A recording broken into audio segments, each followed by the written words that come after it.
Ho, ho, ho. Ho, ho, ho, ho, ho. Ho, ho, ho.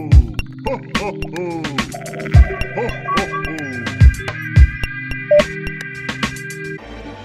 Bah, humbug. He was the greediest man alive. It's Ebenezer Scrooge. Until the night he met someone extraordinary.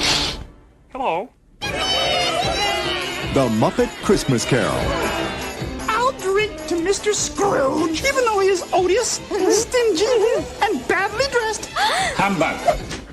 Oh, there goes Mr. Humbug. There goes Mr. Grin. Do you think it's safe for us to be up here? If they gave a prize for being mean, the winner would be him. Yes, Mr. Cratchit. If you please, Mr. Scrooge, the bookkeeping staff would like to have an extra shovel full of coal for the fire. Such a frozen. How would the bookkeepers like to be suddenly unemployed? Heat wave. Oi! This is my island in the sun. It's Charles Dickens' classic tale, as only the Muppets can tell it. It's good to be heckling again. It's good to be doing anything again. Filled with holiday warmth Hey, light the lamp, not the rat, light the lamp, not the rat. and Christmas spirit. Jacob Marley?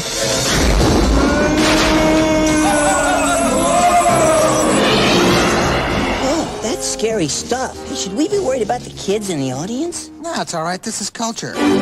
This is the movie to see, to share, to cherish with someone you love. Thank you for making me a part of this. Walt Disney Pictures presents from Jim Henson Productions, The Muppet Christmas Carol. God bless us, everyone. Whatever.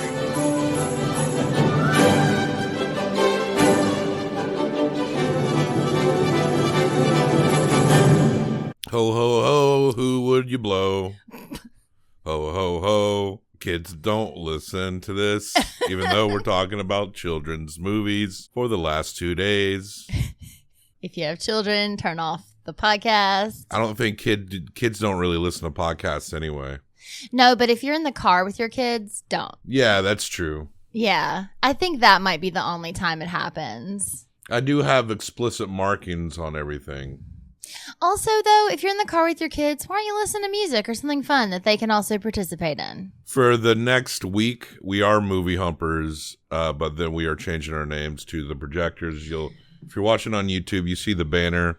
Today is a very special day. It is the birth of my Lord and Savior. You're not into it. No. My personal Lord and Savior, Jesus Christ. But my interpretation's a little different. Oh, really? Yeah. You know, a lot of people are scared of lizard people. I think they're here on Earth to Sure. protect us, evolve us, save us. And I think that little baby in the manger had scales. That's all I'm saying. It really gets people upset when I go too deep into this. Our reptile savior that transcended, and he invented the internet. And Tim Tam cookies, those Australian cookies, he invented those. Is there anything you hate about Christmas other than most of it, the music? A lot of the music is really, really bad. Yeah, 99.9%. I think the expectation that you're going to be happy the whole time when everybody knows if they stop and think for 1 second that this is a hard time of year for literally everyone. I don't care how happy you are. It's cold. Yeah. It's the end of the year. And the way everyone drives, Ugh. once it gets past Thanksgiving, people go nuts. It is a little crazy out there. It is really crazy. You know what else I hate is when you don't introduce yourself. It doesn't matter. Okay. When the new Projectors begins, we're not going to have to worry about that. Oh, I know. We're just still humping movies today. I'm Bob Shem. I'm Angela. You know what I also hate is that every place it's like, if you want a cookie, they're putting crumbled peppermint on it. That's the worst part. I think that I might hate that more than a pumpkin spice latte. And I've tried pumpkin spice latte. I just don't like it. The other day I went to the store. Valentine's Day stuff was out. Oh, so they're shoving things out. All the holidays are eclipsing each other. Every single one now. Valentine's It's Day. insane. Already out. Already out. Go home. Is there a special Valentine's Day candy that draws people in that is worth setting out? It ain't those little hearts with ILUV you. No, that's the kitschy thing. I guess it would be the assorted box of chocolates in a heart shape. The Whitman sampler? Yeah, like a good Whitman Let me sampler. tell you. But you can get those all year too in boxes.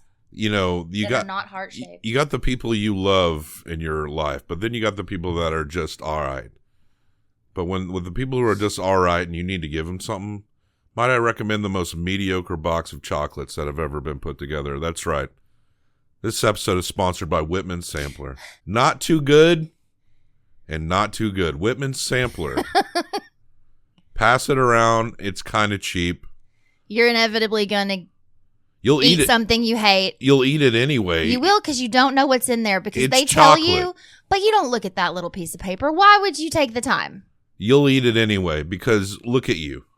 Go stand in front of the mirror and look at yourself. Rude.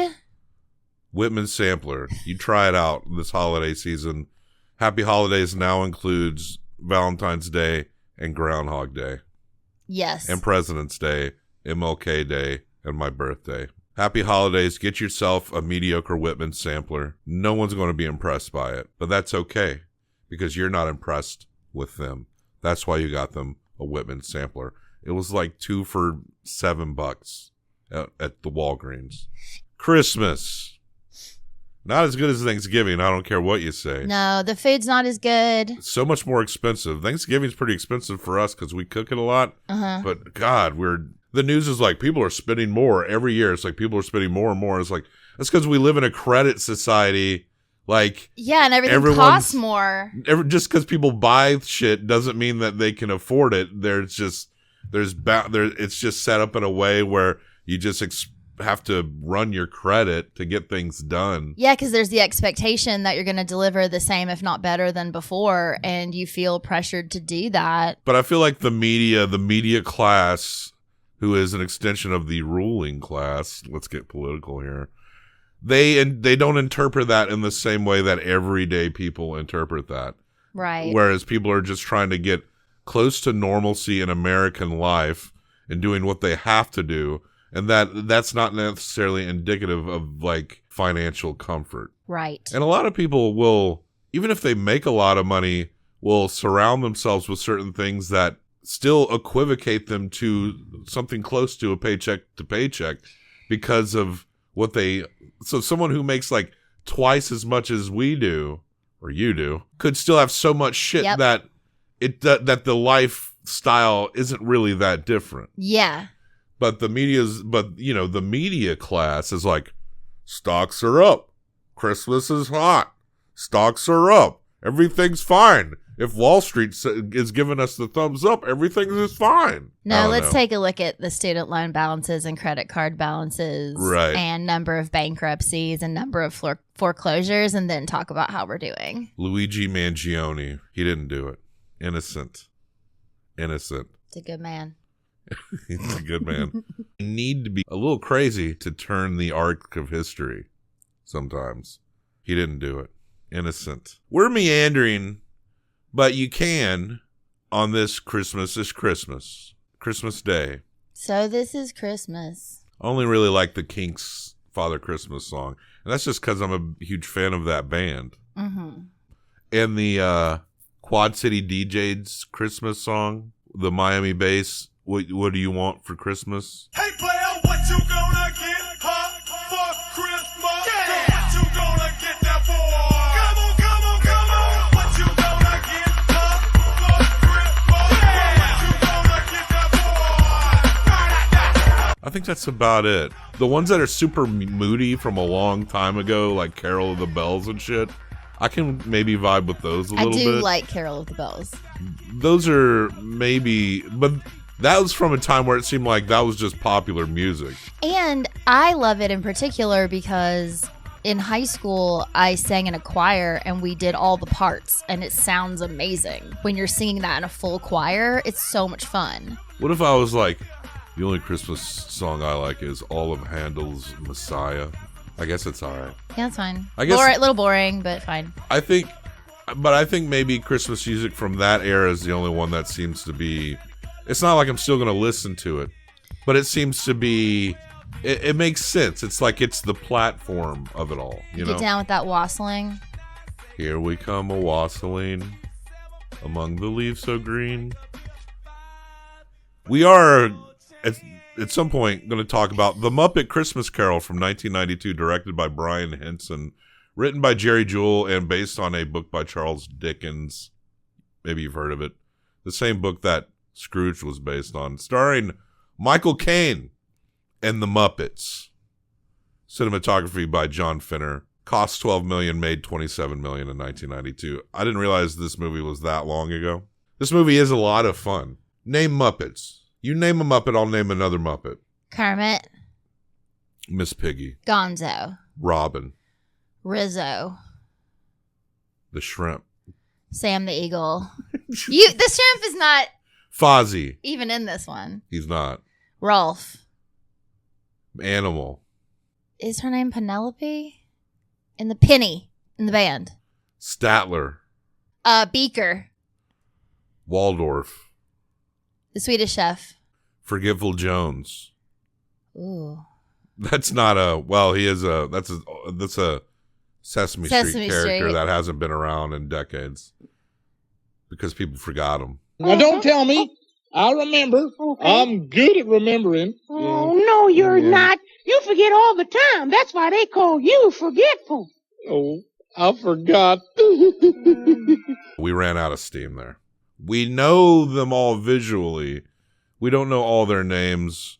You know, the first movie I may have watched, I'm not sure if it was either I'm pretty sure it was the Muppet movie. It might have been, the second was probably The Fox and the Hound. I saw that with my grandma. I'm pretty sure the Muppet movie was the first movie I saw in the theater. Mine was E.T. Oh. Yeah.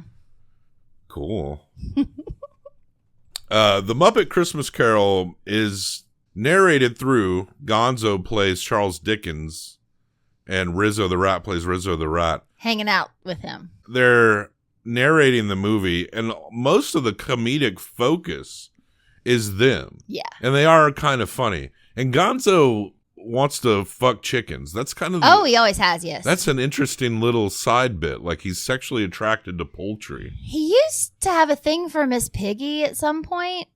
But the chickens is a stronger draw. Yeah. It really pulls the kids in. Bestiality towards chickens.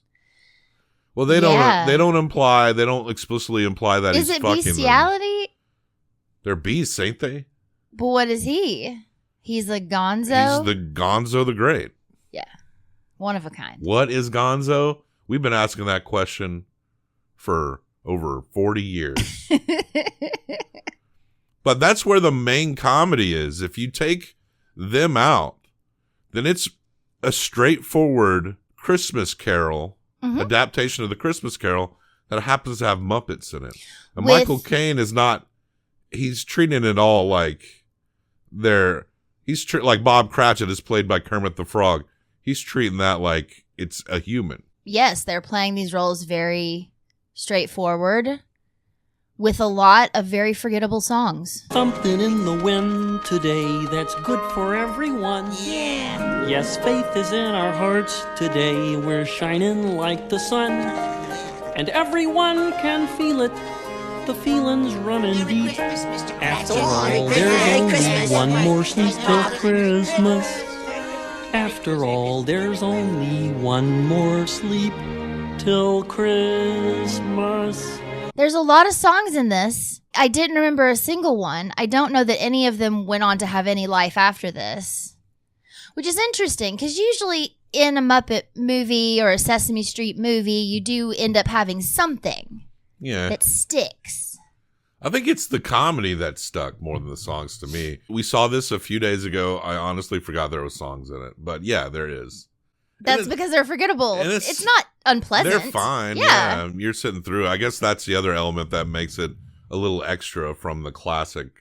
But other than the songs and Gonzo and Rizzo, who are very funny, I liked it when Rizzo kissed Gonzo on his nose. It was so cute. The spirits of Scrooge's partners vanished into the darkness, leaving him once again alone in his room. Whoa, that's scary stuff. Hey, should we be worried about the kids in the audience? No, it's all right. This is culture. Oh, jelly bean? I had them in my pocket all along. What? The timing of that was really good. Yes, it was very sweet. But Michael Caine, he's just a straightforward Scrooge. Michael Caine. Michael Caine. I can't do it, but you can. Blow the bloody doors off. Blow the bloody doors off. I hope one day. Remember that in The Dark Knight Strikes Again? That monologue. He's like, I hope I'm in that Italian cafe. The Dark Knight Strikes Again. And that you're just fucking sitting there. I hope I'm in this cafe after watching you in your Batwing fly a nuclear warhead into Gotham Bay. I hope I'm just sitting in that Italian cafe and that you're just over there pretending I don't bloody exist. That's my dream for you, Master Wayne. That's my dream for you. I should do, when actors have to do a monologue. Yeah. Y'all can take that one. Y'all do that one. Master Wayne. Master Wayne. I think of the thing that we'll talk about here. Let's talk about the ghosts, right? Everyone knows the fucking story. The Ghost of Christmas Past in this movie. It's the fucking scariest thing I've ever seen in my life. That is pretty creepy. You're just a child. I can remember nearly 1900 years. I am the ghost of Christmas past. What business has brought you here? Your welfare. A night's unbroken rest might aid my welfare. Your salvation, then. Take heed. Come. Horrifying. She tells him to hold her hand at one point, and it's this tiny little fat baby hand that grasps his like one finger, and that should not be scary, and yet creeped me out. Scariest thing you've ever seen seems like a lot. In a Muppet movie. I think unsettling. When I was trying to think of what it's on par with, no joke, I thought of the creepy dog face in Invasion of the Body Snatchers. Yeah, that's how I felt when I saw this thing's face, because it's also not clear. It's kind of moving around. It's not a solid Muppet or a person, and it's tiny, and I hated it. Yeah, and it floats like a traditional ghost. The Ghost of Christmas Present, that's actually how he kind of is in the books, right? Yes, this big giant that eats a lot. I am the Ghost of Christmas Present. This is the night before the dawn, before the day of Christmas. Did I tell you that I am the Ghost of Christmas Present? You did, yeah. Come in and know me better, man.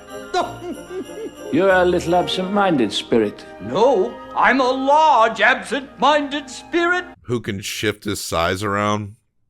And the way those scenes played out and the way he would grow and shrink, I actually thought it was really well done. I liked him. I'm pretty sure this is the first movie after Jim Henson died.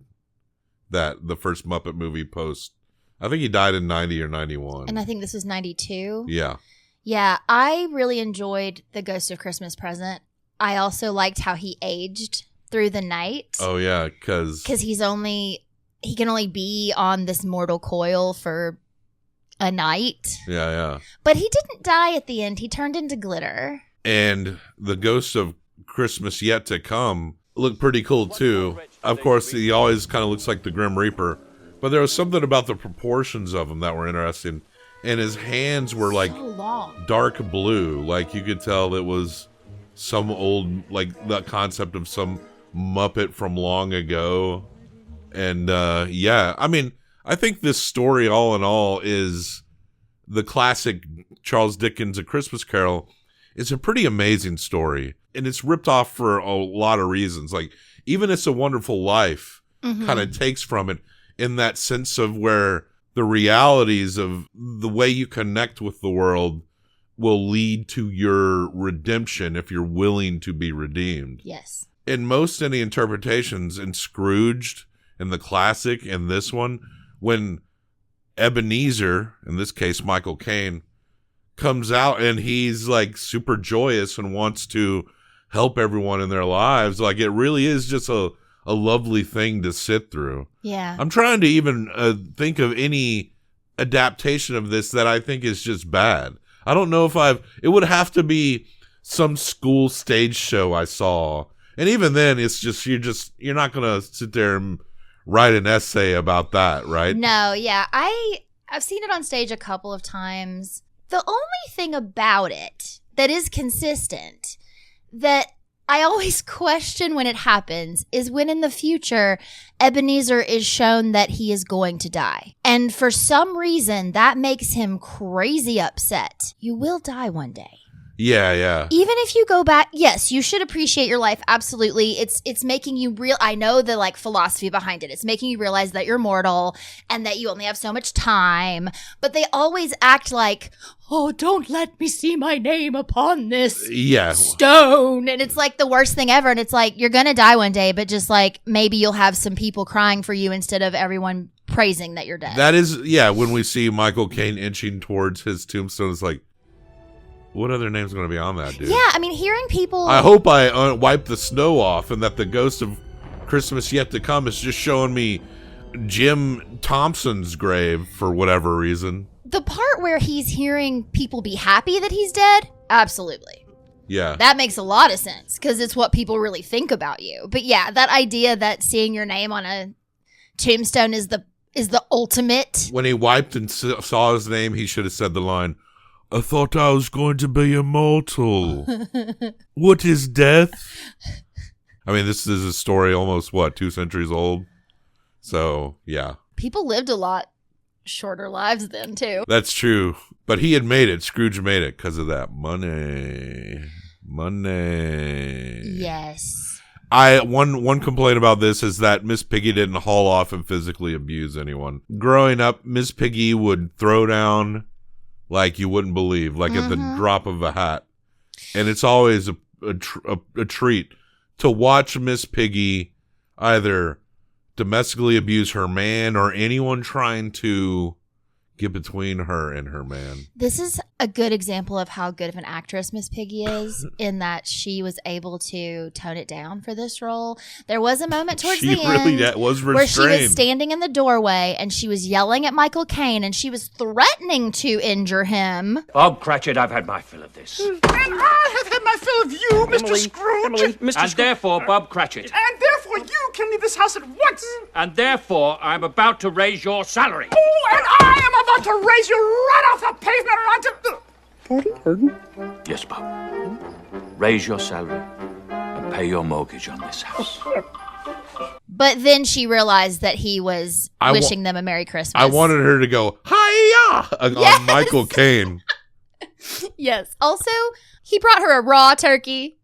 Yeah. As like, happy Christmas, make me dinner. Yeah, like that turkey is going to take minimum 3 hours, so but it's going to be so good. Michael Caine also stole the final line from Tiny Tim because Tiny Tim said, "And God bless us," and Michael Caine said, "Everyone."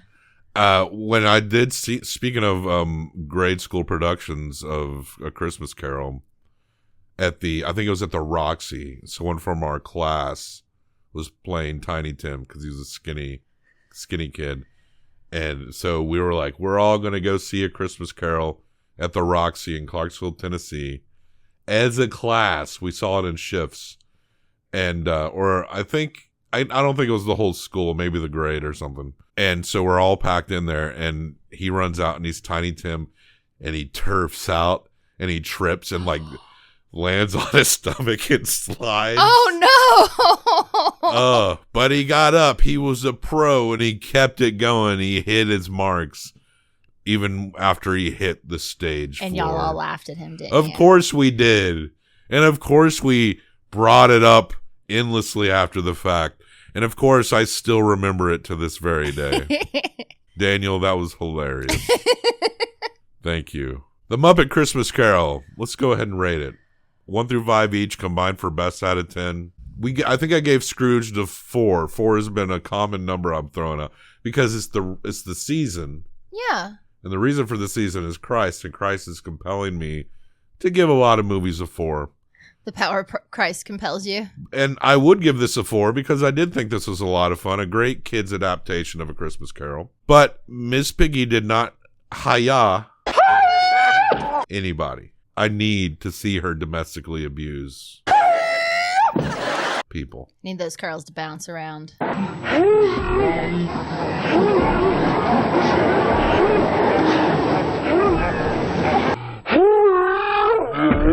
Yeah. As she punches you in the neck. For a while, it seemed like Miss Piggy would have that whatever hairstyle Barbra Streisand had at the time. Oh.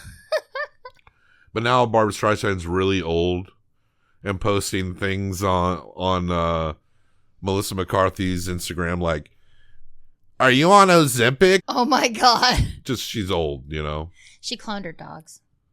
Yeah. There's a couple of dogs I got that I'd like to clone. Maybe I should call Babs.